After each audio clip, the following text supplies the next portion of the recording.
7 सितंबर 2019। ये दिन तो आपको याद ही होगा, जिसने पूरे भारत को रुलाकर रख दिया। किसी नेता अभिनेता के लिए नहीं, बल्कि हमारी स्पेस एजेंसी इसरो के चंद्रयान 2 के लिए। हर भारतीय इस दिन को नहीं भूला है, जब भारत के वैज्ञानिकों की आंख में भी आंसू आ गए। इन सब का कारण था चंद्रयान 2। हम जानते हैं कि चंद्रयान 2 मिशन में भारत सफल होने के करीब ही था कि अचानक चांद के करीब पहुंचते ही विक्रम लैंडर का संपर्क टूटने की वजह से विक्रम लैंडर चांद के साउथ पोल पर जाकर गिर गया था और अचानक चंद्रयान 2 मिशन पूरा होते होते रह गया।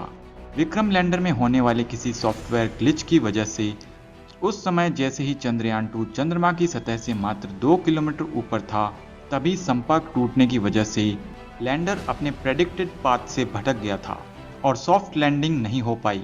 ये सॉफ्ट लैंडिंग इतनी पेचीदा चीज है कि इसी वजह से चंद्रयान 2 मिशन से कुछ महीने पहले ही इजराइल स्पेस एजेंसी के 12 शीट लैंडर के साथ भी यही हुआ था। यह चांद की सतह से मात्र 5 मीटर ऊपर ही था कि अचानक इसका संपर्क टूट गया और इंजन बंद हो गई और यह चांद पर गिर गया। वहीं जापानी स्पेस एजेंसी के होकोटो आर लैंडर का भी कुछ यही हाल हुआ था। ऐसे में हम देख सकते हैं कि चांद की सतह पर सॉफ्ट लैंडिंग करना कितना मुश्किल काम है। लेकिन अपनी पिछली मिशन की गलतियों से सीखकर इसरो ने चंद्रयान 3 के साथ इस बार फिर से कमबैक किया है और सब कुछ ठीक रहा तो इसी महीने 13 जुलाई को इसरो चंद्रयान 3 को लॉन्च करेगा।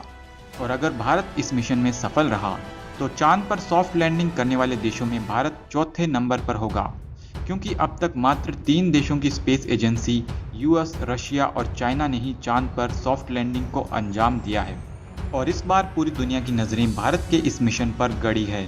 ऐसे में भारत के इस मिशन का सक्सेसफुल होना काफ़ी ज़रूरी हो जाता है। तो चलिए जानते हैं क्या है ये मिशन और किस तरह इसरो चंद्रयान 3 को अंजाम देगा। चंद्रयान 3 भारतीय स्पेस एजेंसी इसरो का प्रोजेक्ट है, जिसे कंप्लीट करने में कुल 600 करोड़ का खर्च आया है। यानी आदि पुरुष मूवी के बजट में इसरो ने चंद्रयान 3 को बना दिया है। चंद्रयान 3 का मेन ऑब्जेक्टिव है चंद्रमा की फार साइड यानी साउथ पोल, यानी चांद का वो हिस्सा जिसे हम पृथ्वी से नहीं देख पाते, वहां चंद्रयान 3 को भेजना और वहां पर कम से कम 14 दिन तक कई साइंटिफिक एक्सपेरिमेंट्स को कंडक्ट करना। अब तक चांद के इस साउथ पोल पर मात्र एक ही सक्सेसफुल मिशन हो पाया है, जिसे चीन के चैंग ई4 ने किया है और इसने चांद के फार साइड में पानी होने के भी सबूत दिए हैं। चंद्रयान 3 भी साउथ पोल को एक्सप्लोर करके नई डिस्कवरीज को अंजाम देगा। चांद का साउथ पोल अभी तक सबसे कम एक्सप्लोर किया गया है। यहाँ पर काफ़ी मात्रा में माउंटेन्स होने के चांसेस हैं। ये माउंटेन्स पास्ट में हुए एस्टेरॉयड इम्पैक्ट्स की वजह से चांद पर बने हैं। साउथ पोल पर मौजूद क्रेटर्स में फ्यूचर में मून कॉलोनीज बनाई जाएंगी और ऐसा करने के लिए चांद के साउथ पोल की स्टडी करनी होगी। लेकिन इस साउथ पोल पर जाना काफ़ी मुश्किल भरा काम है। असल में हमारा चांद टाइडली लॉक्ड है और चांद का साउथ पोल पृथ्वी के सामने ना होने से यहाँ पर किसी भी मिशन को भेजने पर उससे डायरेक्ट कम्युनिकेशन करना काफ़ी मुश्किल भरा काम है। यहाँ से इनडायरेक्ट कम्युनिकेशन ही एक तरीका है। इस हिस्से में सिग्नल के टूटने के चांसेस अधिक होते हैं, जैसा कि चंद्रयान 2 और कई मिशंस के साथ भी हुआ है।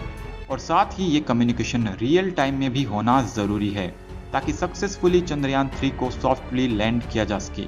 यही वजह है कि इसरो का चंद्रयान 2 चांद के साउथ पोल पर ही क्रैश हुआ था। लेकिन इस बार चंद्रयान 3 को साउथ पोल पर सक्सेसफुली उतारने का प्लान है। चंद्रयान 3 3 हिस्सों में डिवाइडेड है। इसमें एक रोवर, एक प्रोपल्शन मॉड्यूल और एक लैंडर मौजूद है। जहां पर लैंडर और रोवर चंद्रयान 2 के विक्रम लैंडर और प्रज्ञान रोवर की ही तरह है, लेकिन चंद्रयान 2 के ऑर्बिटर की जगह चंद्रयान 3 में एक प्रोपल्शन मॉड्यूल होगा। इस बार इसमें ऑर्बिटर नहीं होगा, बल्कि चंद्रयान 2 का ऑर्बिटर जो ऑलरेडी चांद की कक्षा में मौजूद है, उसे कम्युनिकेशन के तौर पर इस्तेमाल किया जाएगा। चंद्रयान 3 का प्रोपल्शन मॉड्यूल एक बॉक्स लाइक स्ट्रक्चर होगा और इसके साइड में सोलर पैनल्स लगाए गए हैं और इसके ऊपर सिलिंड्रिकल स्ट्रक्चर है, जिसे इंटर मॉड्यूल अडेप्टर कोन कहा जाता है। ये प्रोपल्शन मॉड्यूल पहले चंद्रयान 3 को अर्थ ऑर्बिट में लॉन्च करेगा और फिर अर्थ ऑर्बिट से लूनर ऑर्बिट में और फाइनली लूनर ऑर्बिट से लैंडर को लॉन्च करेगा। और फाइनली इसके बाद प्रज्ञान रोवर चंद्रयान 2 के ऑर्बिटर के माध्यम से ग्राउंड कंट्रोल से कम्युनिकेट करेगा। इसके बाद इसमें है लैंडर, जो कि एक क्यूब शेप में है और जिस पर 4 लेग्स मौजूद है, जो लैंडिंग के वक्त इसे सपोर्ट कर सके। साथ ही एक स्मूथ लैंडिंग के लिए इसमें थ्रस्टर्स लगी हैं जिनकी मदद से एक सॉफ्ट लैंडिंग पॉसिबल हो पाएगी। इस लैंडर का भार करीब 7500 किलोग्राम है, यानी इतनी भारी चीज अगर चांद से जाकर टकराती है तो समझ लीजिए उसका क्या हाल होगा। हालांकि चांद की ग्रेविटी धरती से 6 गुना कम है। इस लैंडर के अंदर मौजूद होगा 26 किलोग्राम का रोवर जो चांद पर आगे के एक्सपेरिमेंट्स करेगा। इसे लगातार ऑपरेट करने के लिए इसमें लगे हैं सोलर पैनल्स। चंद्रयान 3 के इस मिशन में सबसे मुश्किल काम है चांद की सतह पर सफलतापूर्वक लैंडिंग करना। इस बार चंद्रयान 2 मिशन की तरह कोई मिस हैपनिंग ना हो, इसलिए चंद्रयान 3 में कई एक्स्ट्रा फीचर्स भी ऐड किए गए हैं। जैसे कि चंद्रयान 3 में 2 कैमरास लगाए गए हैं, जबकि चंद्रयान 2 में एक ही कैमरा था। और चंद्रयान 3 चंद्रयान 2 की बजाय और ज़्यादा रोबस्ट होगा। साथ ही चंद्रयान 3 का कम्युनिकेशन सिस्टम पहले से ज़्यादा इम्प्रूव्ड है। इसके एल्टीट्यूड यानी ऊंचाई को कंट्रोल करने के लिए रिएक्शन व्हील का यूज़ किया गया है। कम्युनिकेशन के लिए एक एक्स बैंड एंटीना यूज़ किया जाएगा जो हमें डीप स्पेस नेटवर्क से जोड़े रखेगा। इस लैंडर में प्रज्ञान रोवर भी मौजूद होगा जिसे एक रैंप की सहायता से चांद की सतह पर डिप्लॉय किया जाएगा। प्रज्ञान रोवर 6 पहियों पर माउंटेड एक रेक्टेंगुलर चेसिस होगी जिसमें कई कैमरास लगाए गए हैं। इसे कंटिन्यूस काम करने के लिए सोलर पैनल्स और डेटा ट्रांसफर के लिए कुछ एंटीना भी इस पर लगाए गए हैं। इस लैंडर में एक और इंस्ट्रूमेंट है जिसका नाम है चेस्ट यानी चंद्रा सरफेस थर्मोफिजिकल एक्सपेरिमेंट, जिसका काम होगा चांद की सरफेस की थर्मल प्रॉपर्टीज का एनालिसिस करना। चांद पर होने वाली सीस्मिक एक्टिविटी यानी भूकंप को मापने के लिए ILSA यानी instrument for lunar seismic activity भी इसमें मौजूद होगा। लैंडर में passive laser retro reflector array भी मौजूद होगा जो कि इसरो को नासा द्वारा प्रोवाइड किया गया है। इसका यूज अर्थ और मून की प्रिसाइज डिस्टेंस मेजरमेंट करने के लिए होगा। लैंडर में मौजूद 2 अन्य इंस्ट्रूमेंट LIB स्पेक्ट्रोस्कोप और AP एक्सरे स्पेक्ट्रोमीटर जो चांद की मिट्टी और लोकल सरफेस को स्टडी करेंगे। इस बार प्रोपल्शन मॉड्यूल में एक नए इंस्ट्रूमेंट स्पेक्ट्रोपोलरिमेट्री ऑफ हैबिटेबल प्लैनेट यानी शेप को भी इंट्रोड्यूस किया गया है जो चांद के ऑर्बिट में रहकर अर्थ को स्टडी करेगा। इसके डेटा का यूज होगा पृथ्वी जैसे ग्रहों को ढूंढने के लिए ताकि पृथ्वी की तरह सोलर सिस्टम से बाहर मौजूद एक्सोप्लैनेट्स की खोज की जा सके।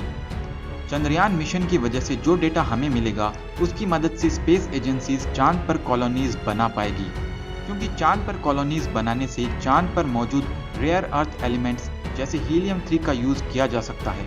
फर्दर रिसर्च एंड एक्सपेरिमेंट्स किए जा सकते हैं और फ्यूचर स्पेस मिशन को अंजाम देना आसान होगा। साथ ही हो सकता है कि चांद को भी फ्यूचर में एक टूरिस्ट डेस्टिनेशन के तौर पर यूज किया जा सके। तो फ्रेंड्स, मुझे लगता है इस बार 99% चांसेस है कि चंद्रयान 3 सफलतापूर्वक चांद की सतह पर लैंड कर पाएगा। आपको क्या लगता है कमेंट में मुझे ज़रूर बताएं। मैं मिलता हूं आपसे किसी अगले वीडियो में, तब तक के लिए बाय।